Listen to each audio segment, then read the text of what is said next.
So, with this then I welcome everyone to today's session of the Tuesdays for Climate series called How to Set Up a Repair and Reuse Organization. My name is Katarina and I'm from SCCAN.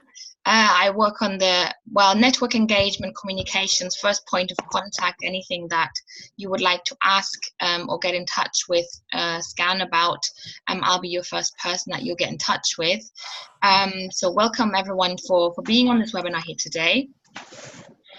We have two guest speakers, and facilitator of this meeting is going to be Sophie Unwins from originally who she set up the Edinburgh Remakery. She was also involved in the setup of the Brixton Remakery and has now moved on to set up the Remade Network, but she will tell us much more about that herself in a minute. And then we're also very glad to welcome John Dawes from the Repair Cafe Glasgow, who will also share his experience with us of how they have been doing things over in Glasgow. It's a different type of model than the Remakery in Edinburgh, but it would be surely interesting to hear how you guys have done it over in Glasgow, John. So it'd be very, very interesting to hear from your experience as well. So I think with that, let me pass over to Sophie and John to introduce themselves, and then it would be really nice if we could just go around everybody and just introduce yourselves, who you are, if you represent any organization, and what made you curious to be on this webinar today. So maybe we'll start with Sophie. Thank you. Well, thank you very much for inviting me, and thank you also to Eva from SCCAN for inviting me to do this session. So I think you've already introduced me. I'll talk more in a bit. And yes, as you say, I set up with someone else. I set up Remade in Brixton, which then became the Remakery in Brixton, and then Remade in Edinburgh, which became the Edinburgh Remakery. And I think it would be good just for terminology to call the Remakery the Remakery in Brixton, and the Edinburgh Remakery is one in Edinburgh, just because otherwise we're going to get confused, I think. Sure. Thank you. Then John, would you mind introducing yourself again properly? Yes, no problem. Can everybody hear me okay? Yes. Yeah. Good. So I'm John Dawes, and I set up the Repair Cafe in Glasgow in 2017. We have been going since we got some funding from the Climate Challenge Fund, and we've been going strong since April 2018. We just do monthly repair events. We've got about 30 or 40 participants each week. That's folks that come in from the community, and we've got 20 or so volunteers that come each time.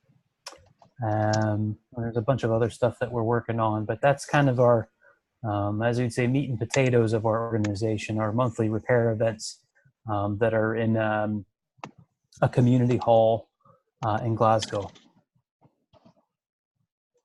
Okay, great, thank you. Do you want to pass the floor to somebody else on the call to introduce themselves? I see some people at the top. I see someone called Alex. Can you hear me well? Yeah, can hear you fine. That's good. Yes. So I'm Alex from Oxford and Oxfordshire. I am involved in the Share Oxford Library of Things.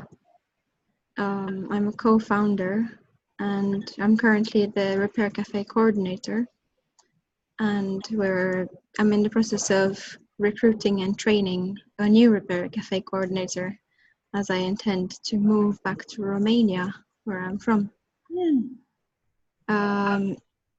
And I heard of the webinar from a friend called Becky Lake. She worked with County Council, Oxfordshire County Council, on waste, and she recently moved to Scotland, working for a climate organization. I can't remember the name exactly. So she tagged me on Facebook that this is happening, She said you should take part. Thanks to have you here. That's great, Alex. It'll be really interesting to hear what you guys have been up to in Oxford. Great, welcome. Nice to meet you. Want to pass to somebody else? Yep.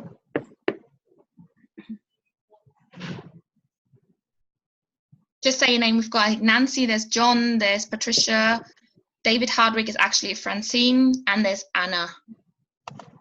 Would you pick one person that you like or one name that you like? Oh, me. Okay, you said Nancy. Let's go with Nancy. Okay. Can you hear me okay? Yeah. Yes. Right, that's fine. Yeah, my name is Nancy Gregg. I don't represent any organisation at the moment. I've just recently been made redundant after having worked in the third sector for about 20 years. And I have been thinking for quite some time about the possibility of setting up an organisation around upcycling and reuse.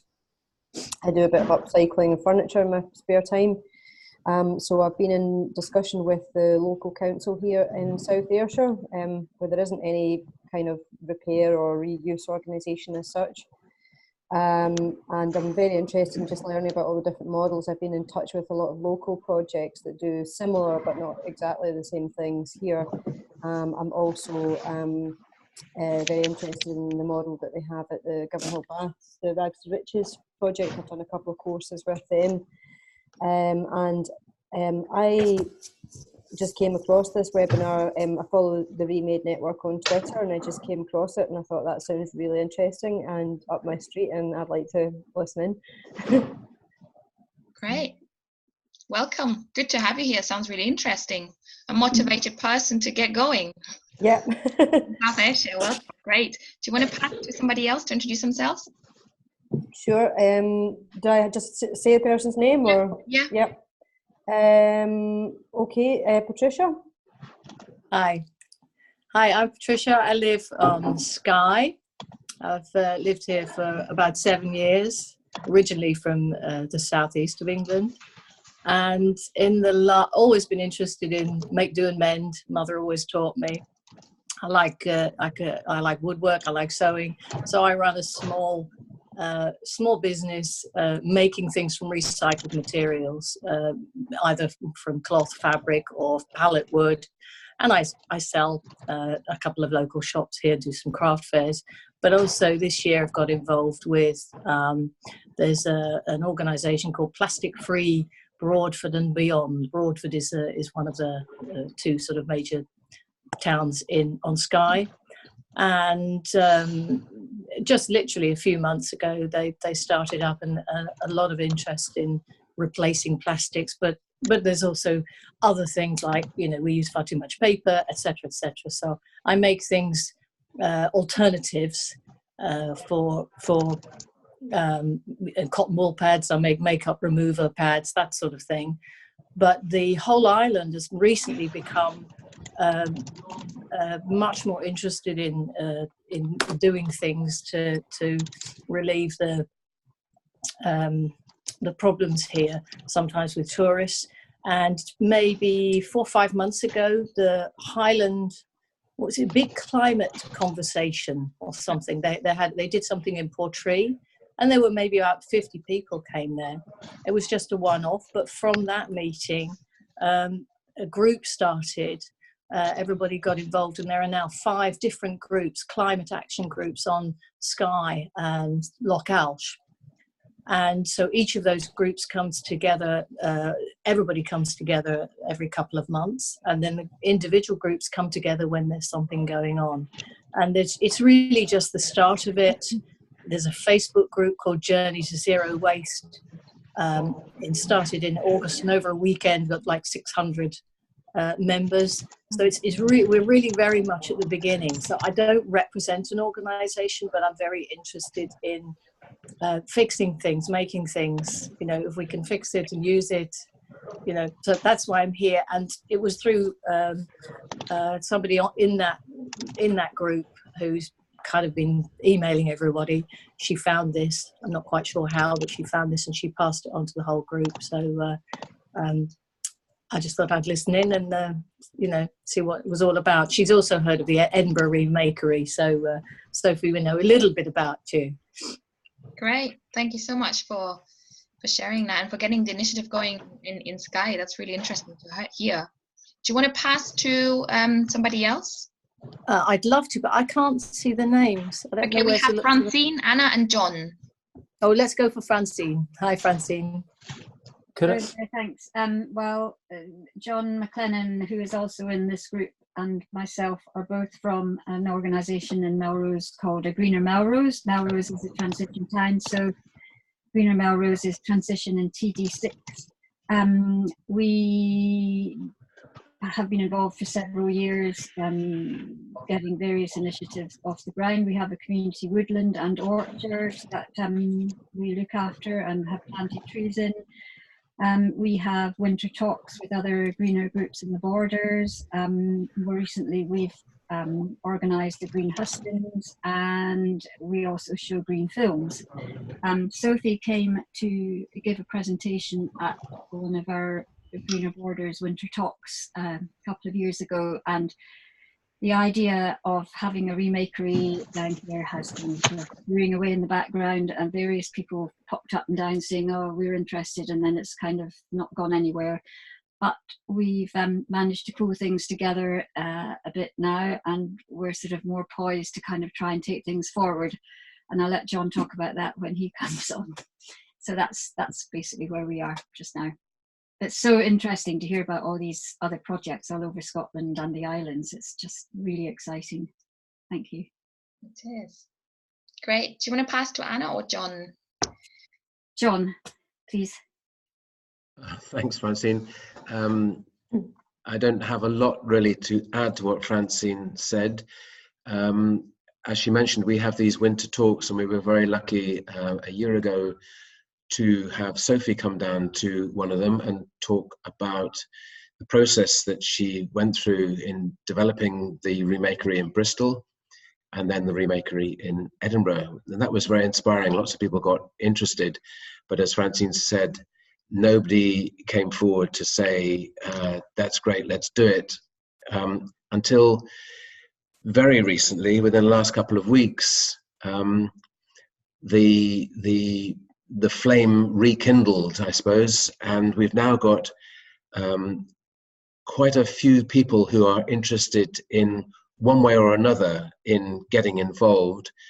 We've also got somebody who said that she would be prepared to, potentially anyway, be the lead contact person for this, because we've discovered in the past that groups of one don't really work, and that the transition model, which is that the steering group supports groups in whatever activity they're interested in.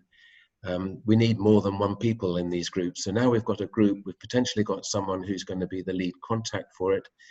And we're going to have a meeting next week, I think it's on the 12th, where everybody who can make that meeting is going to come together, and we're going to see where we're at, what skills we've got, what time and opportunities we've got for actually getting a plan together to start this.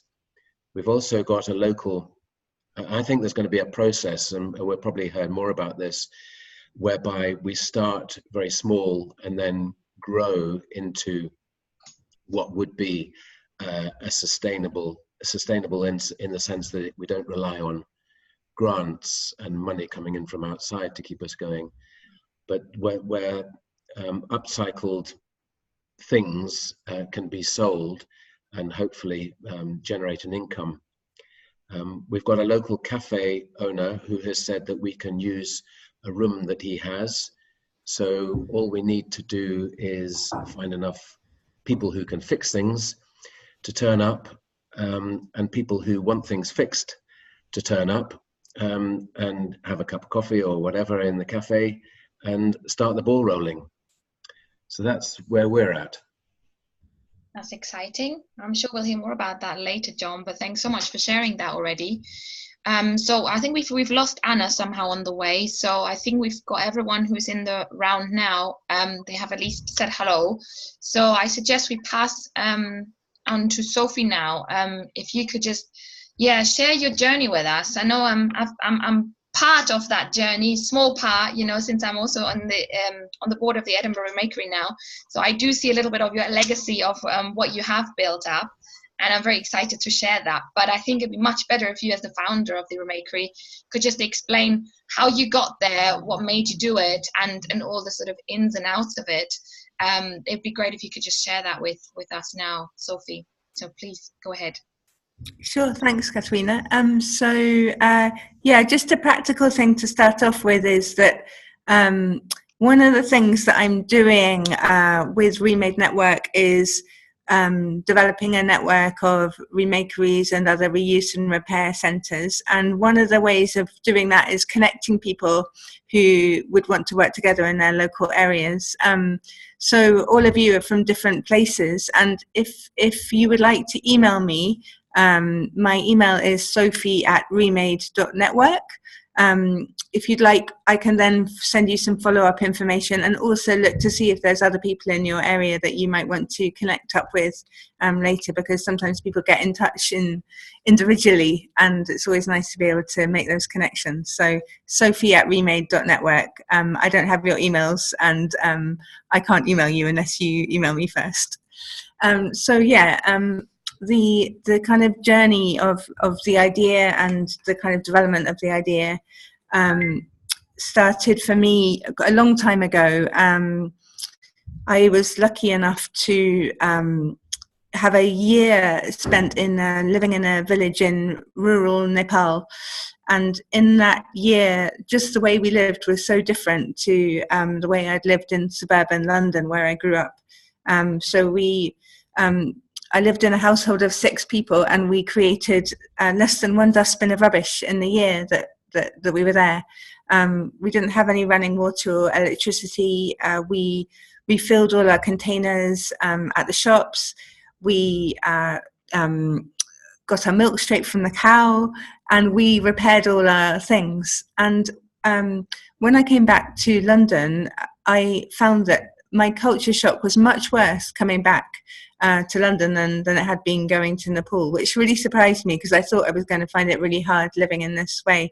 But it also made me really question our whole kind of definition of economic growth and progress, and wonder what we were kind of sacrificing, because I came from, as I say, a bit of suburban London where there wasn't a strong sense of community, there wasn't a strong there wasn't a kind of vibrant life in the street, and what I'd experienced, many good things about Nepal had been the sense of mutuality at the heart of everyday life, the fact that all the teachers were also shopkeepers, and there was that sense of reciprocity.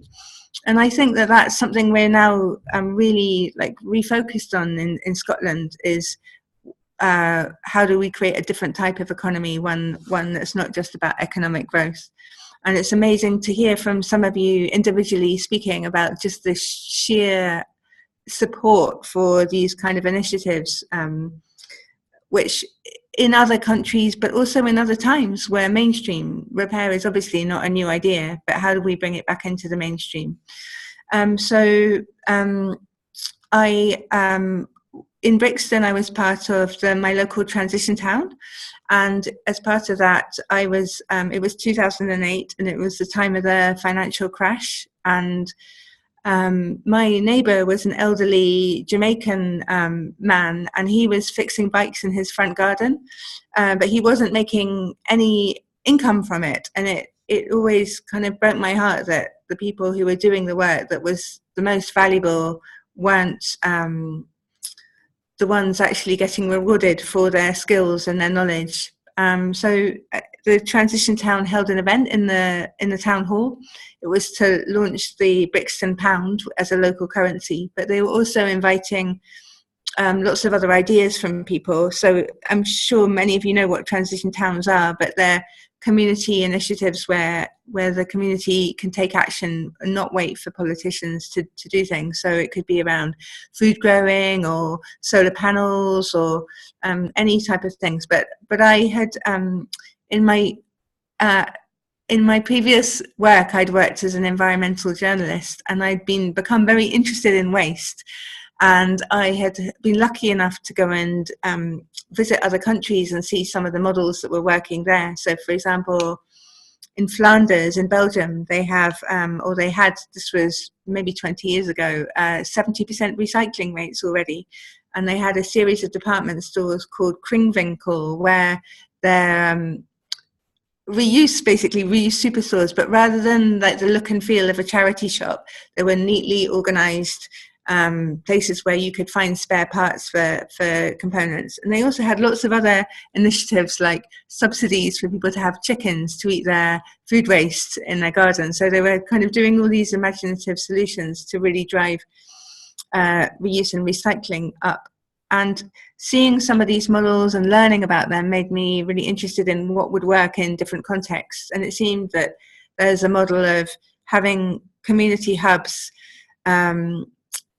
linked to out-of-town centres for reprocessing that work really well in certain European countries. And then I was lucky enough to work as a waste campaigner for several years, and I had a very inspirational boss who had been behind, she was a scientist, and she'd been drafted the first waste prevention legislation in the UK, the Waste Minimisation Act. And her mantra was really, for too long, we're blaming consumers for too long for not reusing and repairing enough, or recycling enough. But what we need to do is create the facilities to enable people to behave differently. And that was something that was kind of written into the DNA of the Edinburgh Remakery, or Remade in Edinburgh, as it started. So Brixton was this town hall meeting, and I stood up and I said, what if there was a centre where people could learn how to fix things and create jobs for our elderly immigrants, could teach our unemployed bankers some useful skills? And everyone was like, yes, let's do it. This is great. And from there, it was just a kind of organic process and of gathering a group of people together. And in that, I'll talk a little bit about that process and then about the process in Edinburgh, just to explain that that kind of sense of community participation being so important, that it's not like a one size, for me, it's not a one size fits all model that can be just dropped in and dropped out of places. It so depends on the context and what's already in place, so as not to reinvent the wheel, and so as to really listen to people about what they want in their own communities. And in Brixton, so we spent quite a lot of time speaking to lots of other organisations like the Wood Recycling Project, like the local community reuse other projects, mapping out the local businesses doing repair, so that we could help bring everyone together and publicise the existing stuff as well as creating new stuff. Then the council gifted us a block of disused garages, and each garage, my colleague Hannah, who set it up with me, and she came up with the name Remade in Brixton. She was a product designer, so it was a nice kind of collaboration, because she had a very different skill set to me. And she persuaded the lottery to fund the refurbishment of the garages. And so each garage, there's a block of, I think, about 12 garages. Each of them are a different social enterprise for reusing and repairing a different material stream. So that might be furniture. So there's one that's, for example, does chair upholstery with local fabrics. There's one that's making musical instruments out of old wardrobes. There's one that's doing bike reuse and repair. So there's all these different things sitting side by side. But as a model, it was quite decentralized. So it's each project had its own identity within a very big and amazing space. And that's been evolving over the years. So it's now up and running. In the last few years, it's been getting more successful as operating as a business. So that's been interesting and encouraging to see the kind of growth of activity there.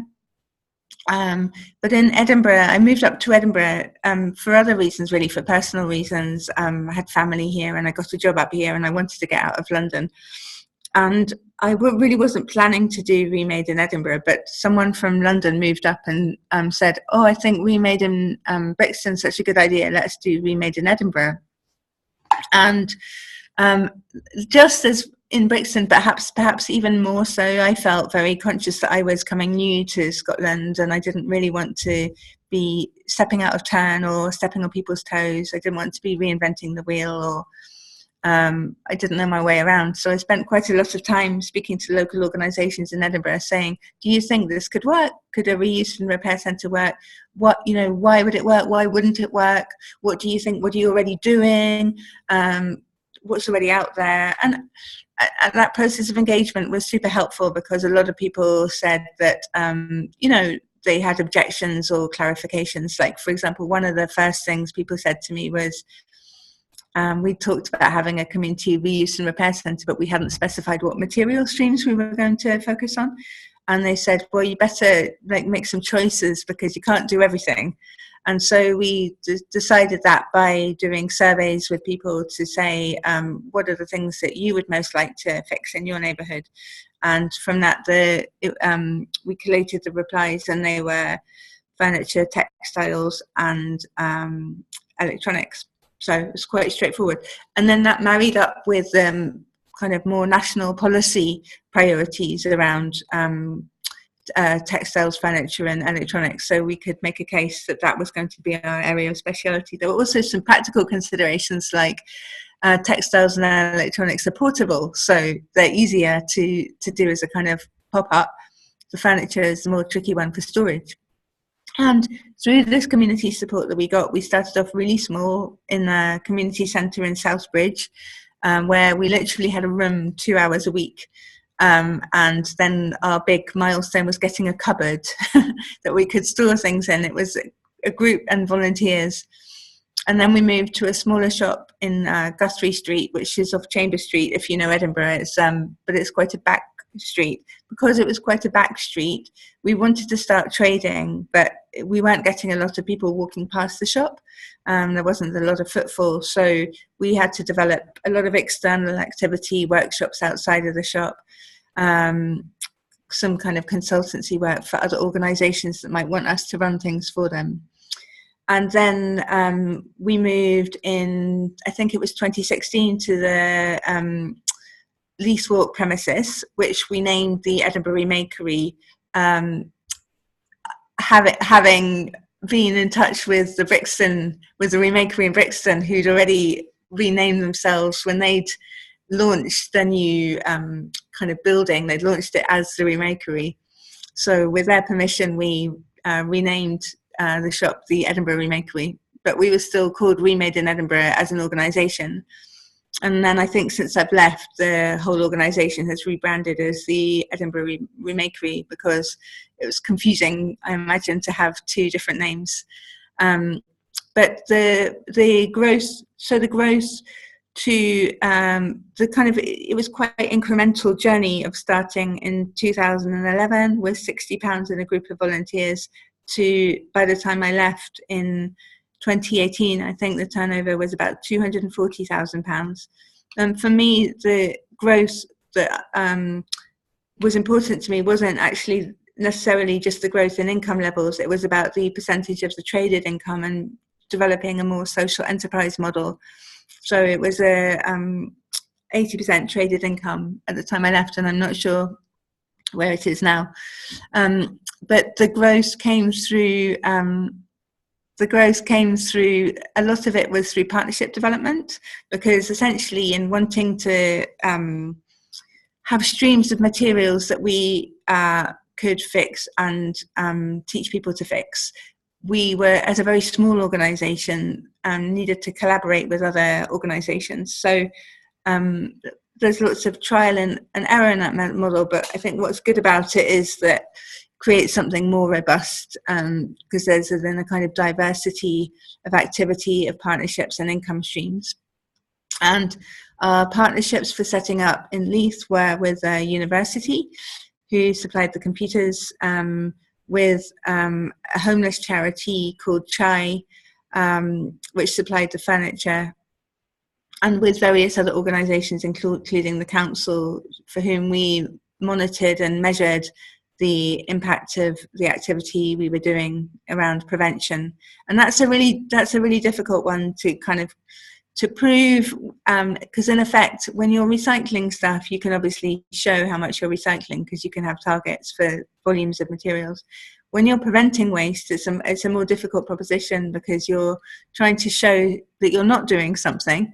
But there were ways that we were able to do that as a team, in terms of both the physical volume of stuff that came in and out of the shop, but also the impact on the amount of people learning skills and what that meant in terms of kind of imagining how many fewer things they needed to buy because they had the skills in fixing things. So I'll give an example of one of the partnerships just because I think it shows the kind of model.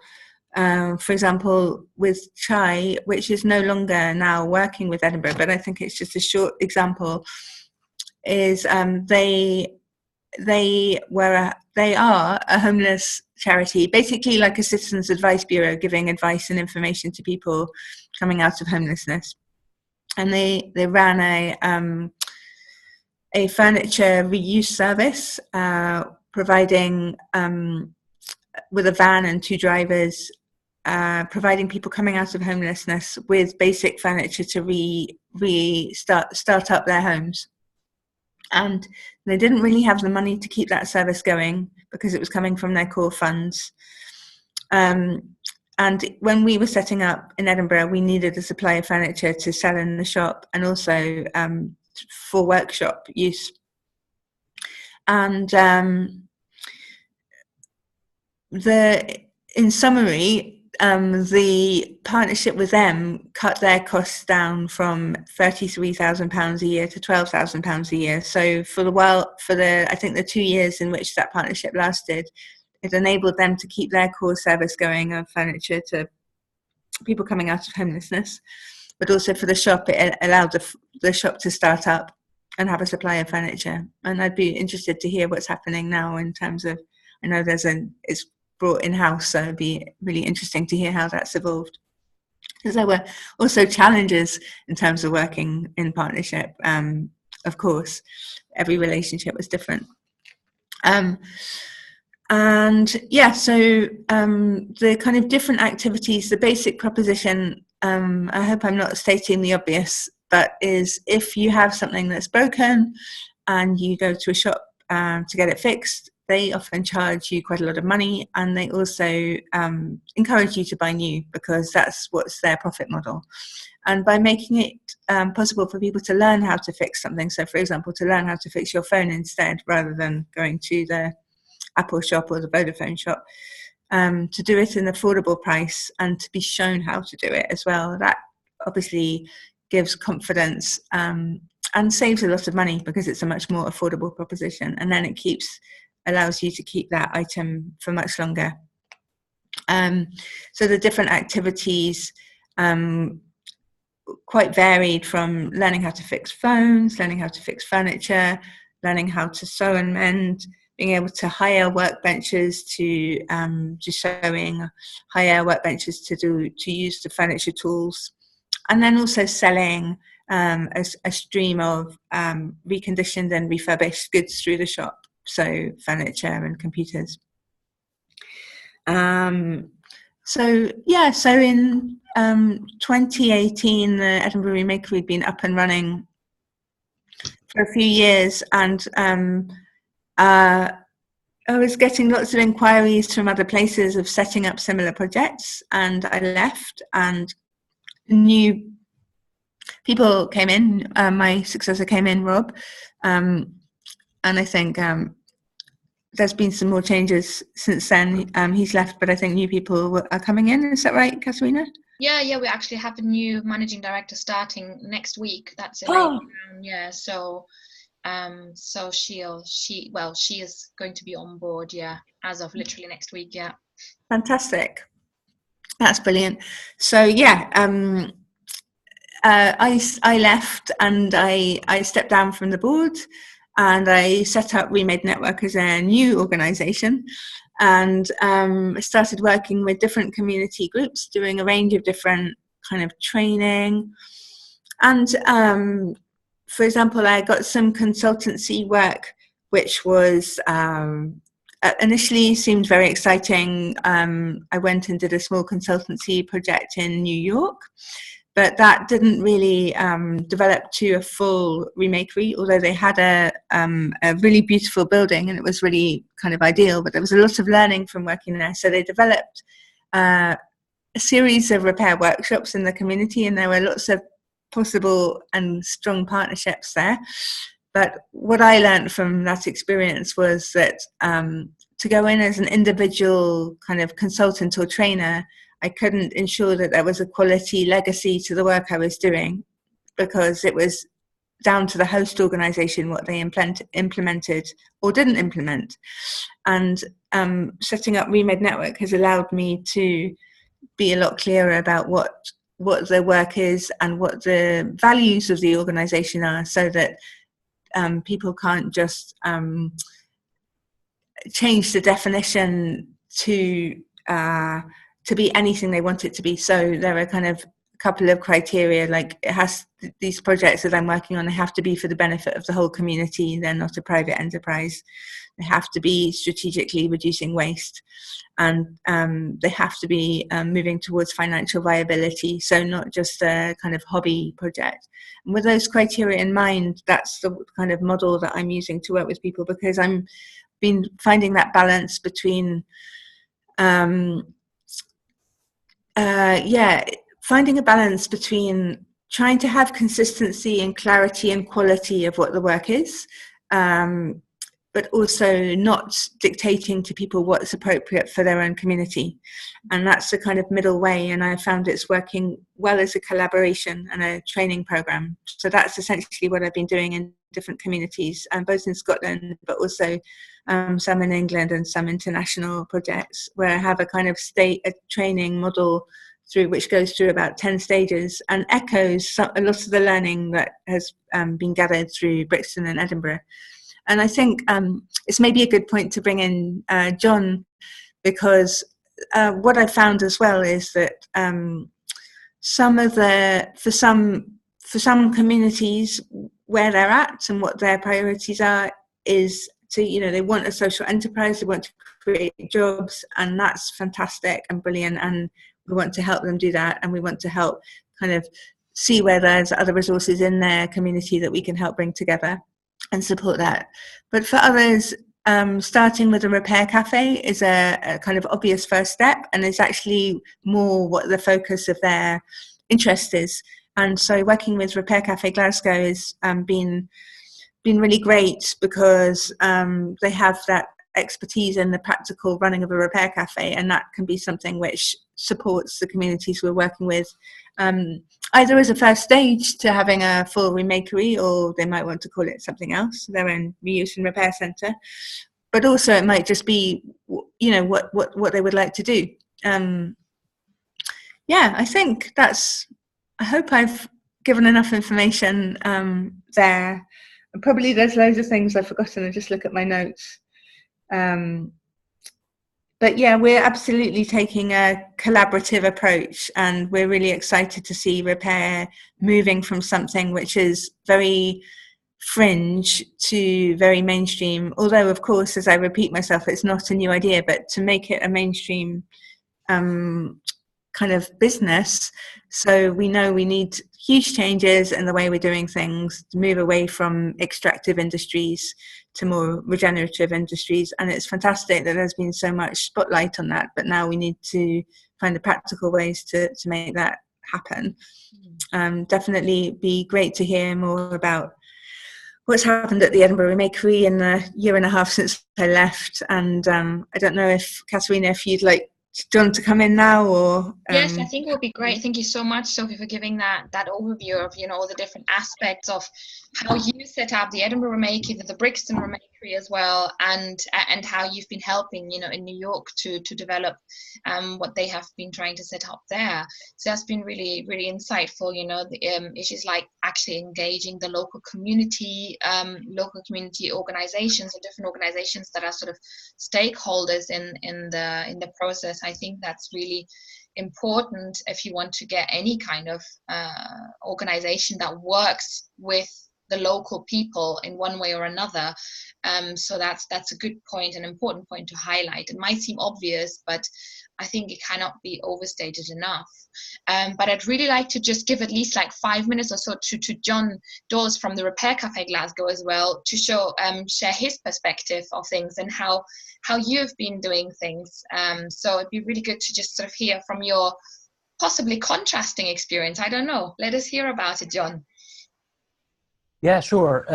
So yeah, I'll be really quick. I don't have quite as much to say as Sophie. I'm sort of consider myself a new kid on the block to a lot of this, but Repair Cafe Glasgow basically grew out of a previous project that was funded by the Climate Challenge Fund. I think most of us probably have heard of that, but it's basically a big pot of money that the Scottish government doles out every year for the last 10 years. And we were kind of doing informal repair type sessions on a Sunday at our Social Sunday events in Kinning Park, which is in Glasgow in the G41 postcode. It's a community center there. And we were doing that, and I was kind of getting thinking that maybe we should try to do something more formalized with it. So I met someone, her name's Jan Dyer. She's runs some repair cafes down in England. She just happened to be in Scotland for a little while, and we met and decided that we would use the repair cafe model because that's what she knew. I was thinking more some kind of social enterprise, but I wasn't getting traction. And I think because that's what Jan knew, we went with the Repair Cafe model, which is basically established in 2009 in the Netherlands. And the two main kind of pillars of that are that it's non-commercial and that it's volunteer-led. So that doesn't mean that the sort of the folks that are administering it can't take an income, because for my context, I didn't want to work for free. So we put together a little organization as a voluntary organization with a small management committee, applied for climate challenge funds. That was a long process. And then somehow we got the funds. So we're a bit of a unicorn in that most repair cafes have little or no budget, at least from my experience, and are, they have donations, or they have little pots of money they get from the big lottery or National Lottery Community Fund or the local council or whatever. So we started doing our events April 2018, and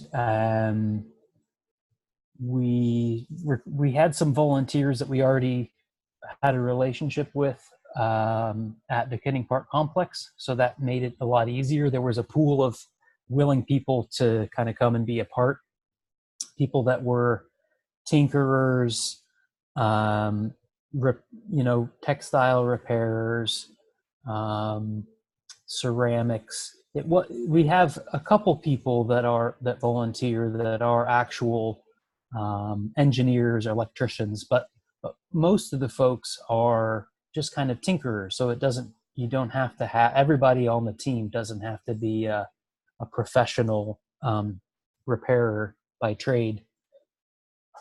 We started off slowly, and now we basically averaging about 40-ish people that come to the event. They bring, as Sophie kind of mentioned, whatever they can carry. Most folks don't drive to the event. Most folks will come in a taxi or by bus or by the subway or on foot. And we have our team of volunteers is probably active regular volunteers with another 20 that kind of come when they can. And so far we've saved about I don't know, about 5,000 kilograms or so of stuff from going to landfill. And we've had about 30 inquiries to set up new repair cafes and have kind of struggled to answer those adequately. So we got a little pot of money from the Restart Project in London, and we're going to put on an event here in the coming months where we'll invite those groups to come to Glasgow for kind of a summit and say and have a workshop on how to start a repair cafe, because there isn't just one way to do it. Again, kind of as Sophie mentioned, there's different contexts. There's an urban context, there's a rural context, an island context, that kind of thing. So we'll do that. So we're hoping that we can get, another 20 or so repair cafes off the ground soon. And basically next for us, so it was great that we got CCF money, but as usual, or as always with funding, it comes and goes. So if you can have a mix of traded income, funding, all of our income has been from the Climate Challenge Fund. We did not get the next round. So very shortly, we're going to have to decide. There's two of us that are paid positions, and very shortly we'll have to decide what's next for us in terms of organizationally, because certainly we want it to continue, but we have to just figure out what we're going to do next. Mm-hmm. And finally, one thing that we're trying to spin off as a social enterprise is we somehow got involved in prams. So we have about 400 prams that have been donated to us. And we are working on figuring out how to kind of turn that into a viable social enterprise of repair, clean, redistribute, some for free to organizations that need them. So there are opportunities out of a voluntary organization to kind of create a social enterprise. And I think that's about it. And I'll just turn it back to you. Thank you so much for sharing that, John. That's really interesting to hear how you've been doing it, and like the setup, the business model essentially of the Repair Cafe Glasgow is very different from the Edinburgh Remakery. And so it's really interesting to see your approach on that and how you've been doing it. So from what I hear in terms of financing, you're really not, it's not really clear for you to see where you're going yet. You're really in the exploratory stage, is that right? Yeah, so certainly we have several other funding applications in, but me personally, I would prefer to move to more of a model of social enterprise. And I think that the question for us is, if you're going to be true to the Repair Cafe model, you have to ask yourself as an organization, are we going to trade or not? Or do we pick another name? The actual kind of trademark name, Repair Cafe, is meant to be for organizations that aren't going to trade. At least that's what we're trying to suss out at the moment. Maybe just one question from me, and I'd really like to give also the opportunity for everyone on the call to ask their questions or just give their, even their input. Alex, you're working in a repair cafe from what I heard in the beginning, so it'd be really interesting to hear from you, for example, as well. But in terms of the repair cafe concept, now it's from what I know, it's an international. And you mentioned that as well. It's founded in the Netherlands, wasn't it? As a network. So is there any kind of benefit that you get out of being part of that network? Like why are you a repair cafe now, and what's the advantage of that? Yeah, I think the simple answer is there could be more benefit. I think the benefit is in name, and people recognize the name. and it's well established. And there's, I don't know, 1,500 or so internationally. But I'm in talks with repair cafes in England and in Wales and in Scotland, and we're kind of trying to answer that question and say, okay, do we need to have not a union, but an organizing body for the UK, so that we can offer, insurance, training, a discount on tools, have more sort of collaborative power to negotiate for these things. But at the moment, it's really sort of the name and the information sharing that happens between repair cafes that I think is the main value, is not recreating the wheel, so to speak.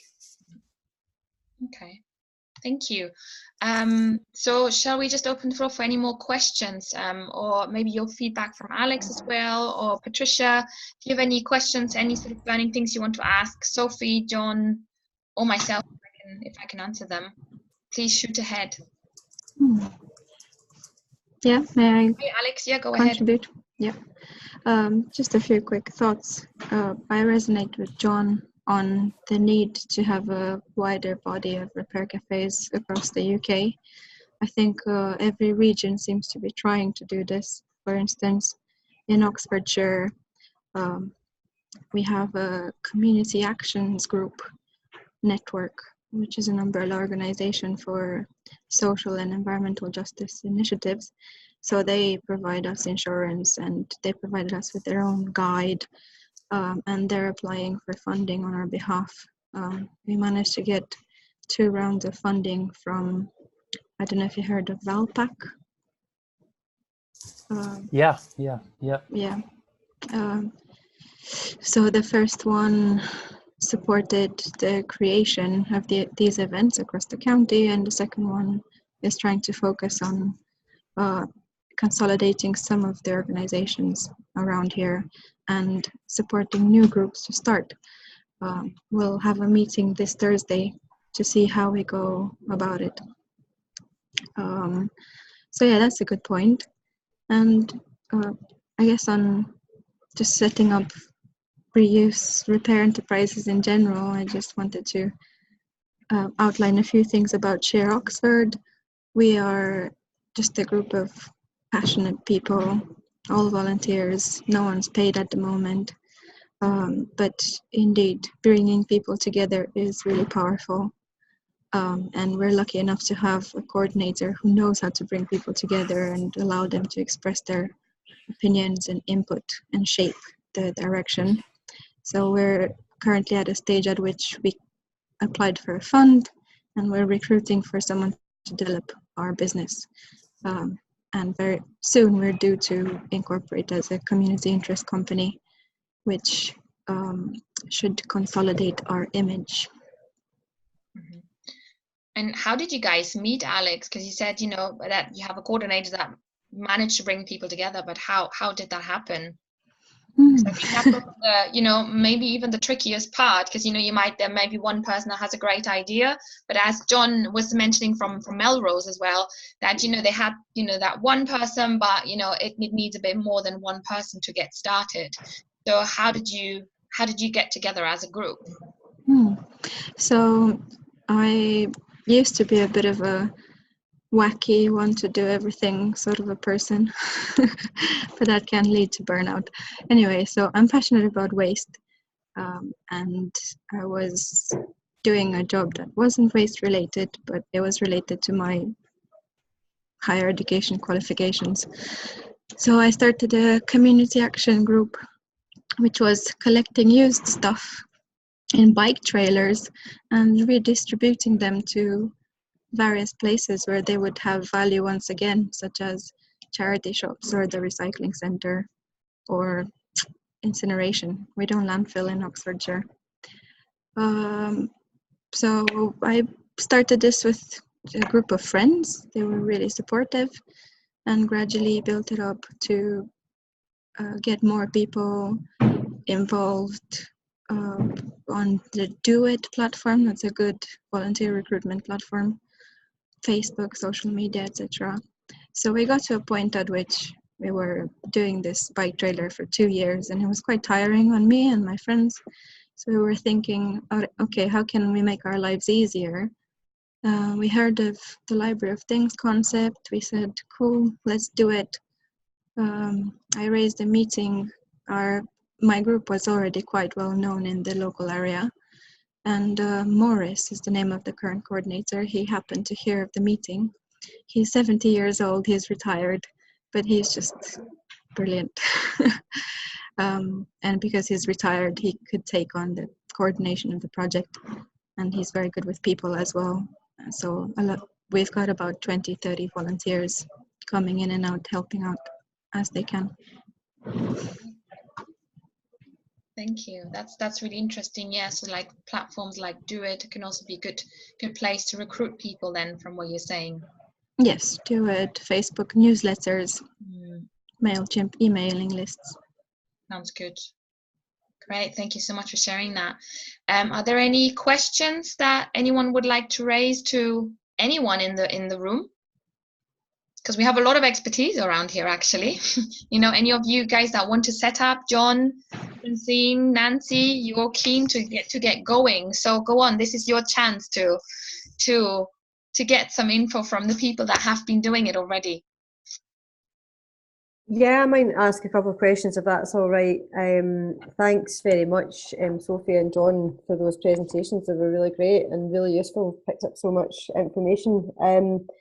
I suppose it's not a straight question, and I don't really suppose anyone has the answer. But I'm very much about exploring different models at the moment, and I think there's a lot to be said for what I think what both of you were saying, John and Sophie and Alex as well, there about working with other local organisations and, you know, trying to establish partnerships, finding out what they're doing. You know, trying to. I think it was interesting what you were saying, Sophie, about when you tried to establish the Remakery in Edinburgh and asking people what streams, repair streams they would be most interested in, and thinking about the practicalities like, you know, storage space and whether people can bring the item in to be repaired. So I suppose that's my question, is around how much time do you spend at that kind of research, you know, scoping stage, trying to find out what it is people in your local community want. You know, because I think I've done a pretty good job of sort of mapping out what's happening in this area in terms of other organisations that might be doing similar things, but there is actually nobody doing kind of reuse or repair in Ayrshire that I'm aware of. But I suppose it's, yeah, like how much research do you need to do, or do you just like go in with both feet? Because yeah, I mean, I'm also very aware of the thing about, you know, it's not one size fits all. It has to be something that works with that community. But I'm quite interested in the whole reuse and circular economy angle. But I think other people that I speak to might be thinking, oh, social enterprise, employability, that's all that's going in their head. They don't know what you mean when you say circular economy. Yeah.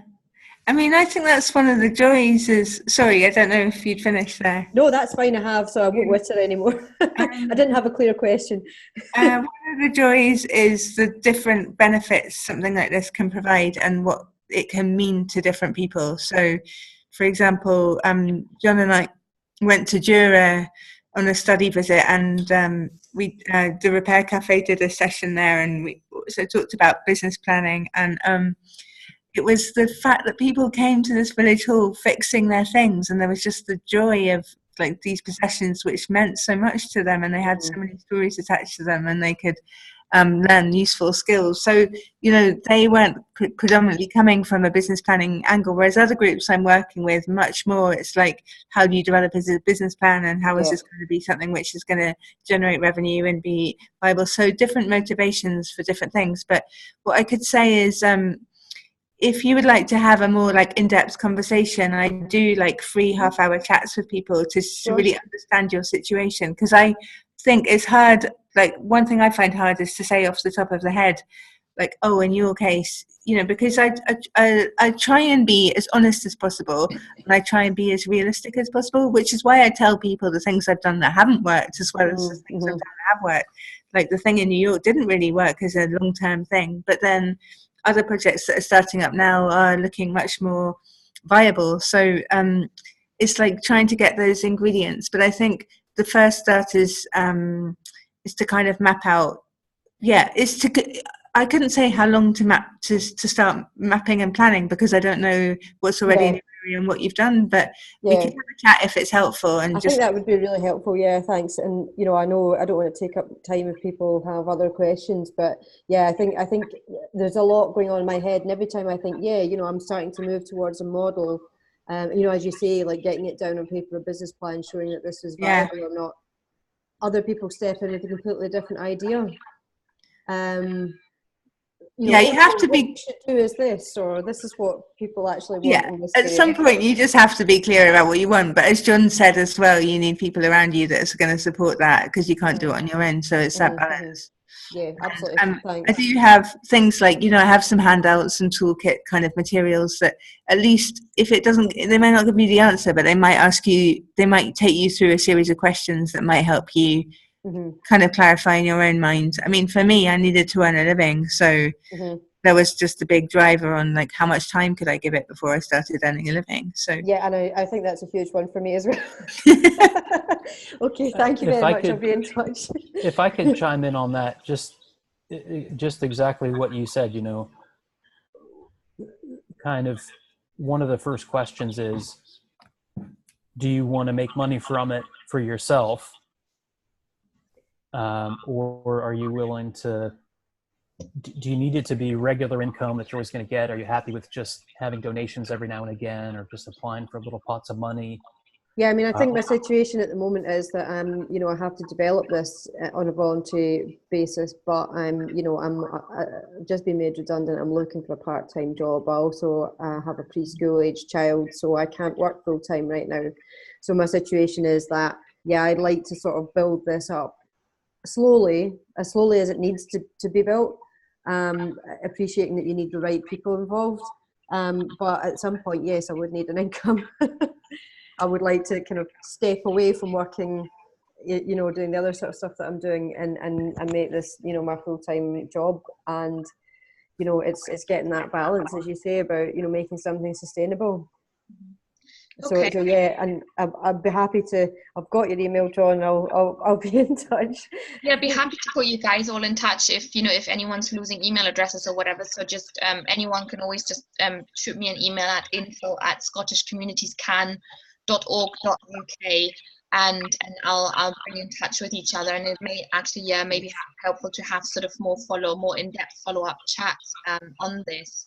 Now we are, even, you know, despite the slightly delayed start due to technical difficulties, we have already like reached the hour of this webinar. So, and I'm aware that we've only had sort of about, you know, a couple of sort of interventions from our participants. So I'd just like to give the opportunity of maybe just one more question or comment for anyone. Patricia, I think you wanted to say something, possibly John, I'm not sure. Right. Just have one more question, that would be great.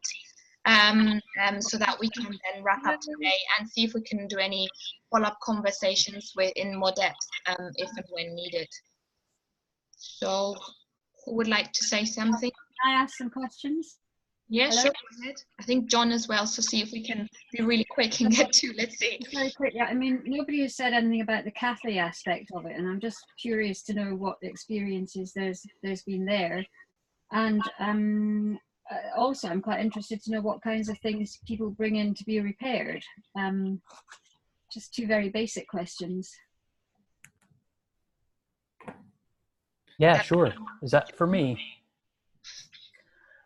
So the Repair Cafe name is a little bit, I think I can hear myself. I don't know if somebody can mute theirs. Yeah, there's one person maybe that has oh, there we go. Basically, you know, people ask us all the time, oh, when is your cafe open? And really the cafe part of it is like all good events in the UK, tea, cakes, coffee, There's different ways you can do it. We have built up a team of volunteers that bake, and every week, you know, you're lucky if you get any of it if you come on time, because of the volunteer, you know, the rest of us are eating the stuff ahead of time. But anyway, you can, you know, make a little bit of money from that.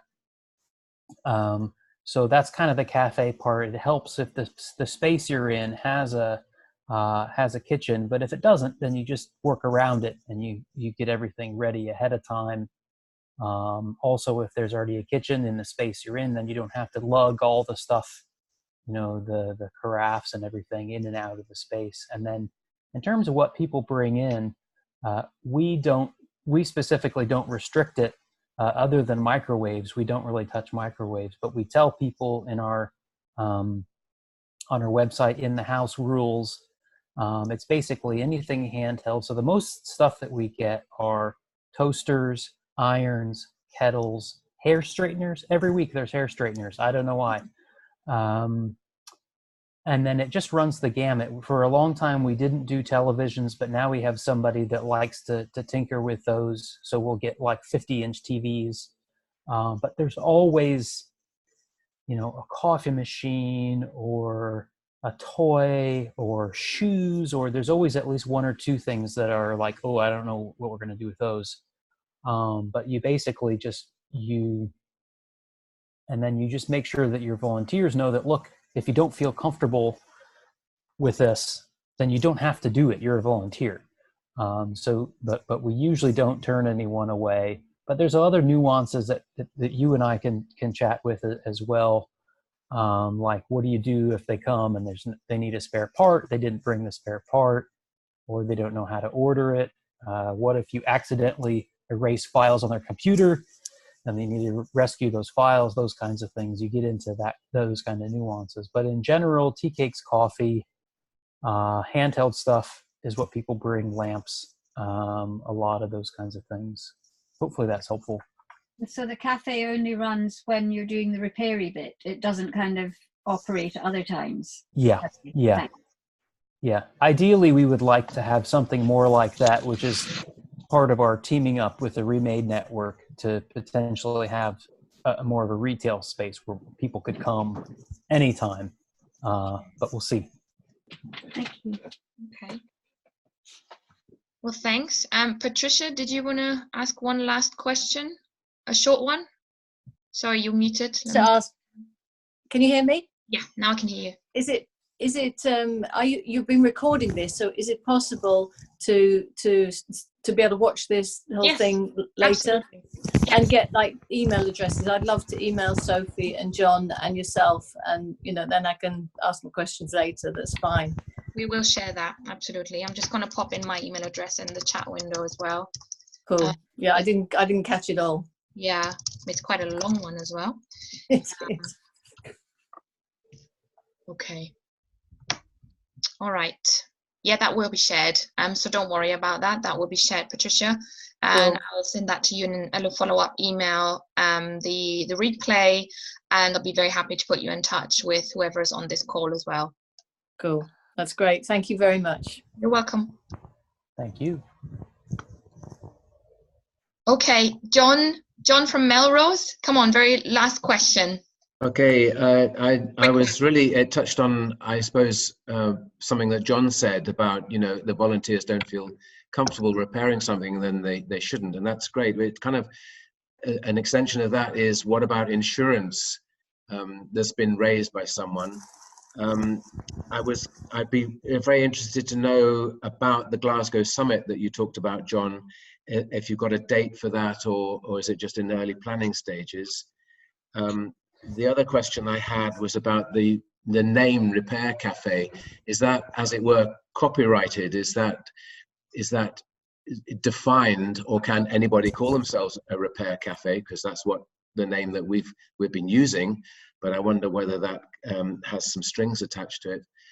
The other comment that I wanted to make was that the Repair Remakeries in Brixton and Edinburgh, and maybe even the cafe in Glasgow, are lucky in as much as they have a large population nearby, we in a small town of 2,500, 3,000 people have a very different population, perhaps with very different needs. We maybe need to survey that and think about that. But it means that the model that will work here is probably quite different from the models that work in large towns and cities. Mm.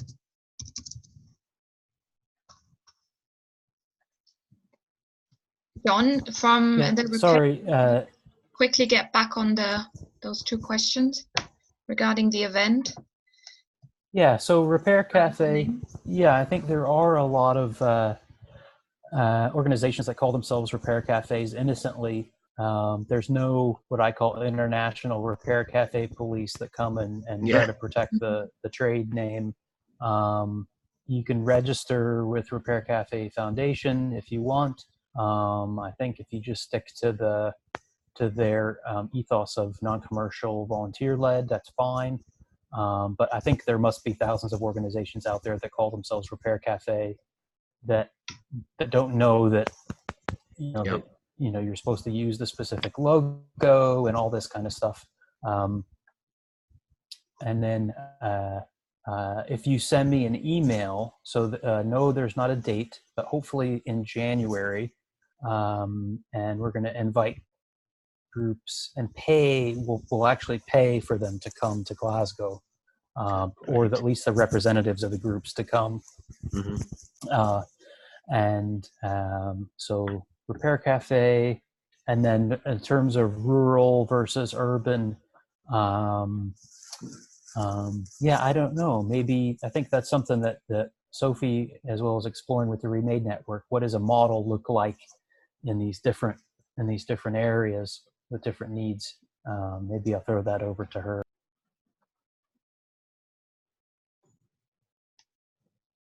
Sorry. No, I know we don't have long, and I know Katharina wanted to say a few things as well. So I say I've been speaking to John, I think it's your colleague, John, about that. So I think it's a longer conversation we need to have. There's loads of things that I'd like to discuss, but I don't think I can put it in a nutshell really quickly. But it wasn't so much a question, more a kind of comment, really. Yeah, no, it's a really good point. Again, I think I'm really happy to explore further with you and your colleagues, because it's a really good point. But I think we have got some ideas around what it would look like, and it'd be great to discuss further. So yeah. Right. Okay. Yes, I realized that an hour is very short for discussing how to basically set up a new organization now, whether it's voluntary or going towards more business, running like a social enterprise type of model like the Edinburgh Remakery, whatever it is. So there's a lot more work involved than just 1 hour of talking about it, of course.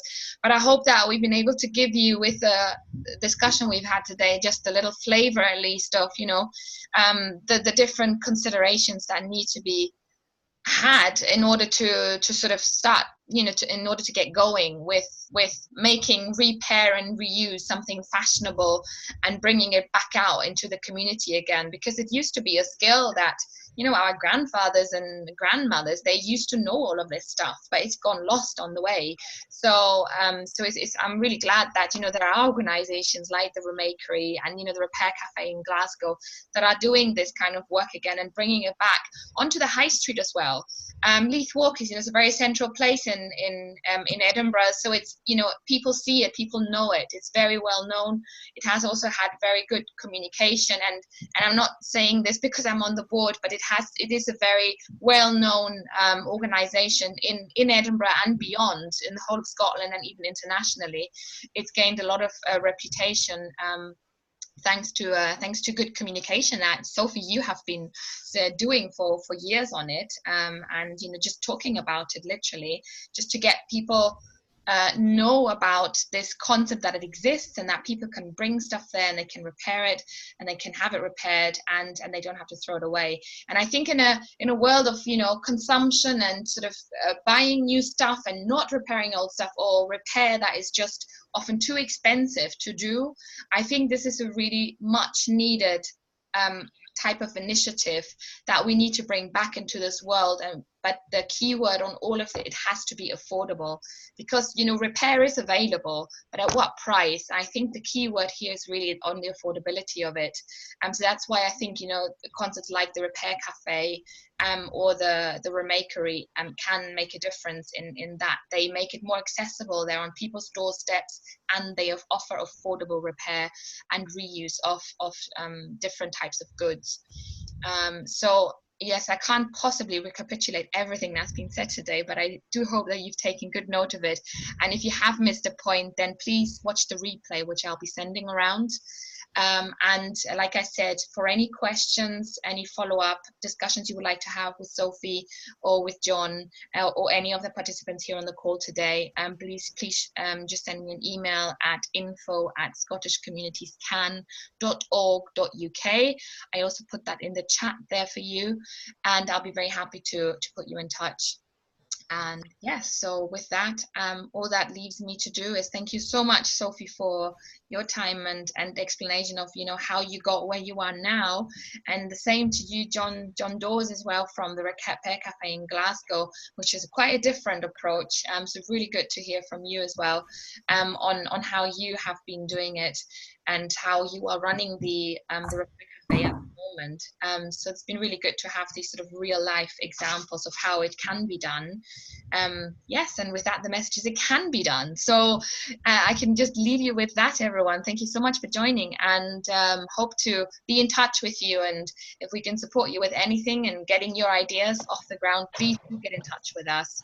Thanks a lot, everyone, and have a very good afternoon then. Thank you, Katharina. Thanks for inviting us all in, and look forward to speaking to people, and happy to follow up with any further information about everything. Yeah, so look forward to being in touch with people in due course. I'm glad the concept is taking off in this way, and I'm glad that the original Remakery in Brixton is spreading its wings to other places now. Absolutely. Thank you, Katharina. Thank you. Really useful. Thank you. Cheers. Bye. Thank you all. Bye. Thank you. Bye.